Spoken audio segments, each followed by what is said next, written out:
शिवोहम शिवोहम शिवोहम। ओम ओम सच्चिदानंद रूपाय विश्वोत्पत्त्यादि Hathaway तापत्रय विनाशाय श्री कृष्णाय वयं नमः। श्री कृष्णाय वयं नमः। ओम अखंडानंद बोधाय शिष्य संतापहारिणे सच्चिदानंद रूपाय तस्मै श्री गुरवे नमः। तस्मै श्री गुरवे नमः। ओम। पूर्व प्रसंग में आप श्रवण कर रहे थे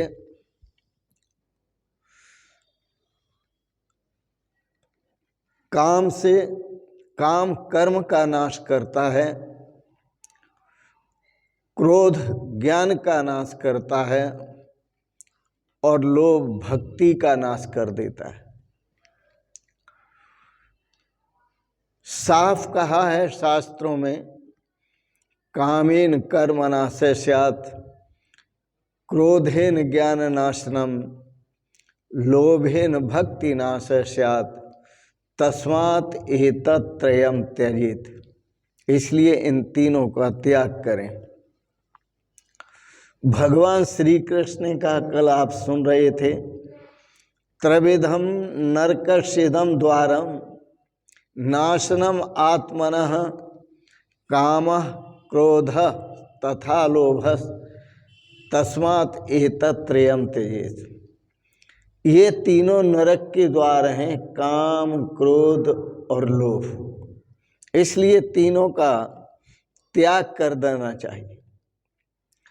इन तीनों में से एक भी कोई अपना लेता है या जिसके पास एक भी हो, काम हो, क्रोध हो, लोभ हो, तीनों में से उसका पतन होता है। भगवान के दरबार में जाकर द्वारपालों पर सनत कुमार आदि क्रोधित हुए, उनका पतन हुआ। प्रभु के द्वार तक पहुंचकर भी वो भगवान के धाम में प्रवेश नहीं पा सके, उन्हें उल्टे लौटना पड़ा। ये मन और बुद्धि पर विश्वास न करें। अपना मन, अपनी बुद्धि, इस पर विश्वास न करें। बार बार दगा दे जाते हैं। मन और बुद्धि बार बार दगा दे जाते हैं, इसलिए इन पे विश्वास नहीं करना चाहिए। आदमी, मानव गलतियां करता है, परंतु उसके बाद भी अपने को निर्दोष सिद्ध करने में लग जाता है, जबकि उसे स्वयं को भी पता होता है कि मैंने गलतियां की हैं, फिर भी निर्दोष मानने के समान कोई दोष नहीं है। जानते हो कि हमने गलतियां की हैं, फिर भी अपने को निर्दोष मानते हो, तो यह भगवान सब देखते हैं आपकी स्थिति क्या है। काम क्रोध अंदर के विकार हैं। यह सब बाहर से नहीं आते। काम भी अंदर से उत्पन्न होता है, क्रोध भी अपने भीतर से उत्पन्न होता है, लोभ भी अपने भीतर से उत्पन्न होता है और मोह भी अपने भीतर से उत्पन्न होता है। यह बाहर से नहीं आते। सनत कुमारों को जो क्रोध आया वह बाहर से नहीं आया। अवसर मिलते ही भगवान के दरबार में भी विकार बाहर आ जाते हैं। आप विकारों को कितना छुपाएंगे, लेकिन छुपाने पर भी आपके विकार नहीं छुपेंगे, क्योंकि भगवान के दरबार में जब आप उपस्थित होंगे तो वहाँ भी वो प्रकट हो जाएंगे। इसलिए इन विकारों से मुक्ति पाने के लिए हम अंकुश धारण करें, इन विकारों पर अंकुश धारण करें, और वह अंकुश है सत्संग, वह है संत महापुरुषों का संग। क्योंकि जब हम सत्संग करते हैं तो विकारों पर अंकुश होता है। सत्संग से अंकुश रखो, भगवान की भक्ति से अंकुश रखो, भगवान के नाम जप से अंकुश रखो, अपने स्वरूप चिंतन से अंकुश रखो। सतत ईश्वर का चिंतन करने से अंदर के विकार दूर होते हैं। जब हम निरंतर भगवान के स्वरूप का चिंतन करते हैं तो हमारे अंदर के विकार भी शांत होते हैं। सनत कुमारों ने क्रोधित होकर जय विजय को शाप दिया और शाप देते हुए कहा, तुम्हारे अंदर विषमता है, तुम भगवान के दरबार में रहते हो, भगवान हमारे वैकुंठनाथ माता पिता हैं, हम उनके दर्शन करने जा रहे, आपने हमें रोक दिया है, तो आपके मन में विषमता है। जहाँ विषमता होती है वहाँ पतन होता है, जहाँ विषमता होती है वहाँ पतन होता है। तो इसलिए विषमता जो होती है वो राक्षसों में होती है, समता जो होती है वो देवों में होती है। तो समता जो होती है वो साधु पुरुषों में होती है, सज्जन पुरुषों में होती है, सुंदर भाव भक्ति वाले पुरुषों में होती है समता, और विषमता जो होती है वो राक्षसों में होती है। इसलिए सनत कुमारों ने शाप दिया, उन जय विजय को कहा, जाओ तुम राक्षस हो जाओ। और शाप देते हुए कहा, 3 जन्म दुज वचन उचारा। उन सनत कुमार ऋषि सनकादि ऋषियों ने कहा कि 3 जन्मों तक तुम राक्षस होते रहोगे, और राक्षस होते होते तुम्हें मारने के लिए जब आएंगे तो भगवान ही 3 बार अवतार लेंगे, वही आप तुम्हारा उद्धार करेंगे। क्योंकि जब तक विषमता रहेगी तब तक व्यक्ति का उद्धार नहीं होता। तो सनत कुमारों ने शाप दिया, मंदिर में थोड़ा सा पाप करें, मंदिर में थोड़ा सा पाप करें, उस पाप का भी जो प्रायश्चित है वह भी मुश्किल से हो पाता है, क्योंकि मंदिर भगवान का घर होता है। परंतु जो सनत कुमार आदि ऋषि गए थे वहाँ, वह तो भगवान का बैकुंठ धाम था, साक्षात नारायण का बैकुंठ धाम था। इसलिए सनत कुमारों ने जो बैकुंठ में क्रोधित होकर जो कहा या जो शाप दिया वह अपने लिए अच्छा नहीं किया।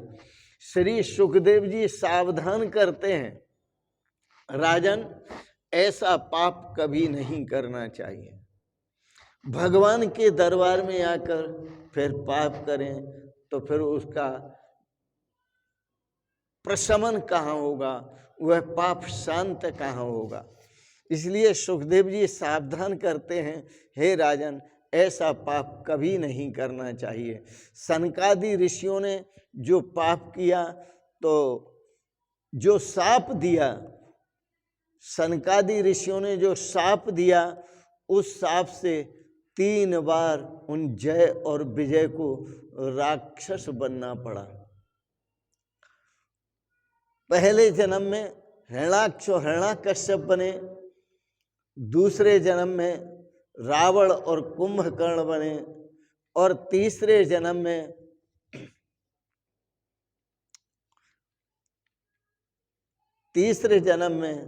दंतवक्त्र और शिशुपाल बने। भगवान ने देखा राक्षस हैं, तो इन भयंकर राक्षसों को कौन मार सकता है, कि भगवान ही मार सकते हैं, भगवान के सिवाय कोई दूसरा नहीं मार सकता।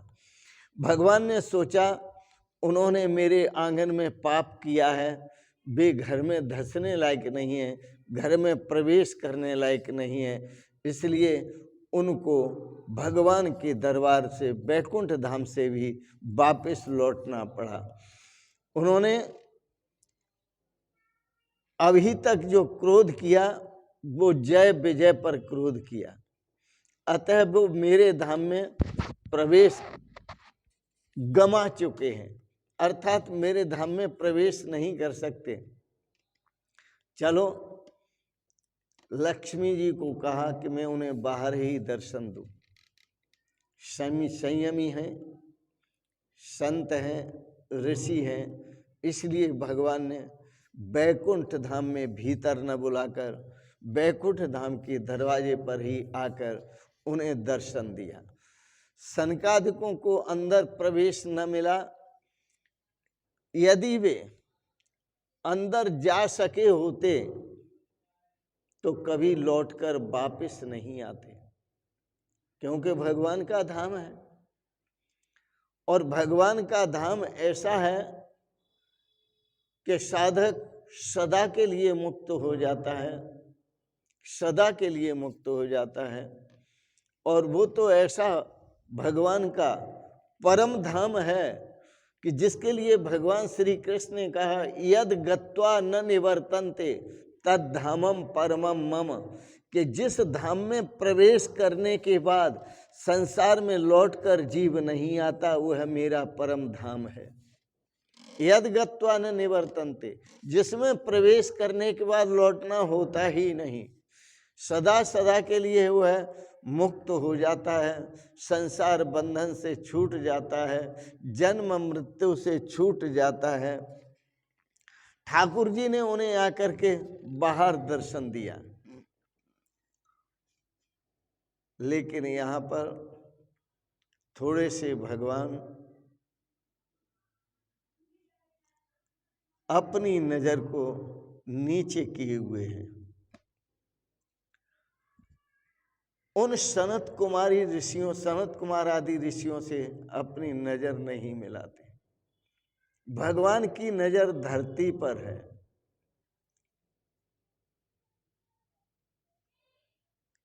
क्योंकि भगवान ने सोचा ये ऋषि अपने किए हुए पाप का जब तक सच्चे मन से, सच्चे हृदय से प्रायश्चित नहीं करेंगे, तब तक मैं इनकी तरफ नहीं देखूंगा। ठाकुर जी ने उनकी तरफ नहीं देखा। अगर खुदा नजर दे तो सब खुदा की है। भगवान जिसको नजर देते हैं वह सब भगवान को, भगवान जिसे नजर देते हैं वह भगवान का दर्शन करता है। यथा दृष्टि तथा सृष्टि, साधकों की जैसी दृष्टि होती है, यह सृष्टि भी वैसी ही है। यदि हमें लगता है कि यह सब प्रपंच है, तो दृष्टि में प्रपंच है, इसलिए सब प्रपंच दिखता है। जब हमारी दृष्टि प्रभुमय होगी तो फिर प्रभु ही दिखेंगे और प्रभु के सिवाय कोई दूसरा नहीं दिखेगा। भगवान ने ये महसूस किया कि इन्होंने क्रोध करके मेरे दरवाजे पर मेरा थोड़ा अपमान किया है, इसलिए उन्होंने नीची नजर रखी। ब्राह्मण और साधु ये भगवान को बहुत प्रिय होते हैं। ब्राह्मण और साधु यह भगवान को बहुत प्रिय होते हैं। यदि ये क्रोध करते हैं, काम करते हैं, लोभ करते हैं, मोह करते हैं, अहंकार करते हैं, तो भगवान को शर्मिंदा होना पड़ता है। क्यों शर्मिंदा होना पड़ता है? क्योंकि भगवान पहचानते हैं कि ये मेरे ब्राह्मण और साधु परम प्रिय भक्त हैं, यह मेरा परिचय देते हैं। और जब मेरा परिचय देते हैं तो मेरा परिचय देकर सभी सांसारिक जीवों को काम, क्रोध, लोभ, मोह, अहंकार से मुक्त करने की प्रेरणा देते हैं। और जब खुद ही ये क्रोध कर रहे हैं तो फिर मेरे भक्त कैसे? इसलिए जीवन क्रोध से रहित होना चाहिए, काम से रहित होना चाहिए। काम क्रोध लोभ मोह अहंकार से रहित हो।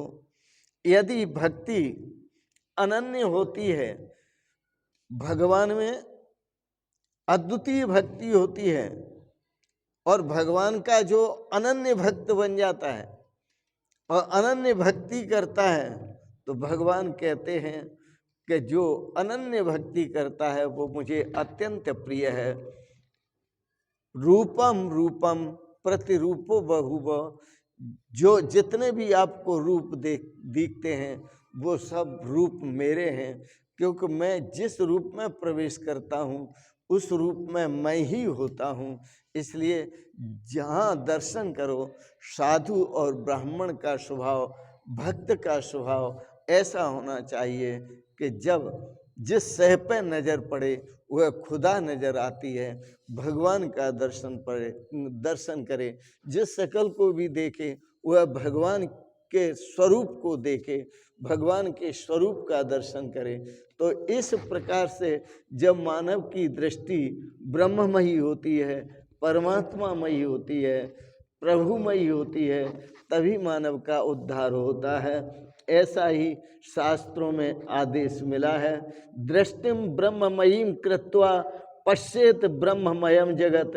इसलिए साधकों को चाहिए, भक्तों को चाहिए, साधु को चाहिए, ब्राह्मण को चाहिए, अपनी दृष्टि परमात्मामयी करके सारे जगत को ब्रह्ममय देखे, परमात्मामय देखे। दृष्टिम ब्रह्ममयीम कृत्वा पश्येत ब्रह्ममयम जगत। अपनी दृष्टि को प्रभुमय बना करके हर जगह प्रभु का दर्शन करे, परमात्मा का दर्शन करे। इसी में श्रेय है। गोपियों ने भगवान श्री कृष्ण का हर तरफ दर्शन किया था।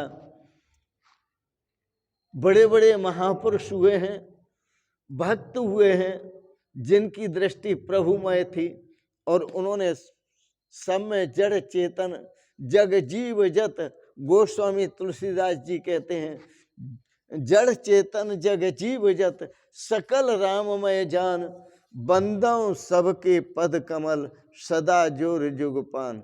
जो भी संसार में है, चाहे जड़ है चाहे चेतन है, यह सब भगवान का स्वरूप है। मैं सभी के चरण कमलों की वंदना करता हूँ।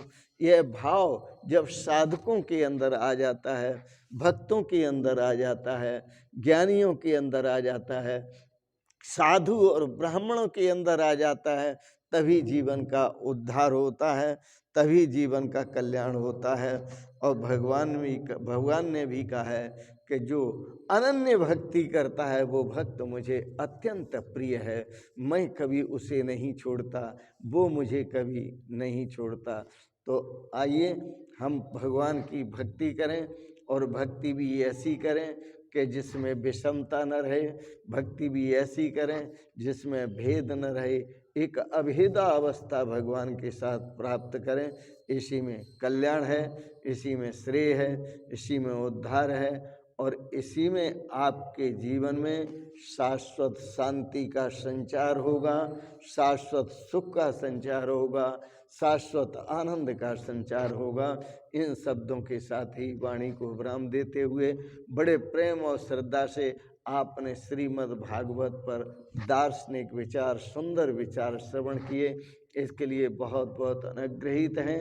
भगवान से प्रार्थना करते हैं कि भगवान आपको सपरिवार सदा स्वस्थ और सुखी रखें। इन शब्दों के साथ ही बहुत बहुत आपको शुभकामनाएं, बहुत बहुत आशीर्वाद, बहुत बहुत प्रणाम। शिवोहम शिवोहम शिवोहम।